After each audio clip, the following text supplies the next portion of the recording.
একসময় বাংলাদেশ দলের হেড কোচের দায়িত্বে ছিলেন দেব ওয়াটমোর। এখন মালয়েশিয়া দলের দায়িত্বে থাকলেও শান্ত লিটনদের খেলা নিয়মিত দেখেন তিনি। আগামী বাংলাদেশ অস্ট্রেলিয়া টেস্ট সিরিজ প্রতিদ্বন্দ্বিতাপূর্ণ হবে বলে আশা ওয়াটমোরের।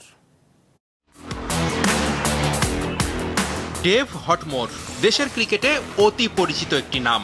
2002 সাল থেকে 2007 সাল পর্যন্ত বাংলাদেশ দলের কোচ ছিলেন। 2005 সালে তার অধীনেই জিম্বাবুয়ের বিপক্ষে টাইগাররা প্রথম টেস্ট ম্যাচ জিতেছিল। 2007 ওয়ানডে বিশ্বকাপে ভারত আর দক্ষিণ আফ্রিকার মতো শক্তিশালী দলকে হারিয়ে সুপার 8-এ উঠেছিল বাংলাদেশ। তখনও দায়িত্বে ছিলেন এই অস্ট্রেলিয়ান কোচ। এখন মালয়েশিয়া জাতীয় দলের সাথে কাজ করলেও ভুলেননি বাংলাদেশে তার কাটানো সময়গুলো।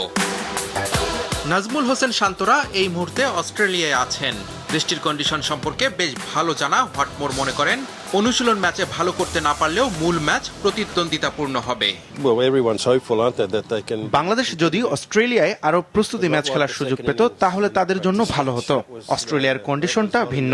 প্রস্তুতি ম্যাচে মিরাজের শতক পজিটিভ। অন্য ব্যাটাররাও যদি মিরাজের মতো উইকেট ধৈর্য ধরে থাকতে পারে তাহলে তারাও রান পাবে।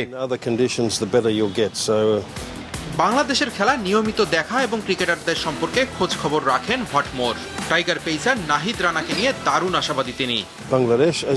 এশিয়ার মধ্যে পাকিস্তান, ভারত আর শ্রীলঙ্কায় আমরা সব সময় ভালো মানের পেস বোলার দেখতাম, তবে এখন বাংলাদেশ অনেকটাই এগিয়ে। নাহিদ রানার কথা না বললেই নয়, খুবই প্রতিভাবান বোলার। ওর গতি অস্ট্রেলিয়ার উইকেটে ভালো কাজে দিত। ওয়ানডে ও টি-20 খেলতে এখন বাংলাদেশ সফরে আছে মালয়েশিয়া।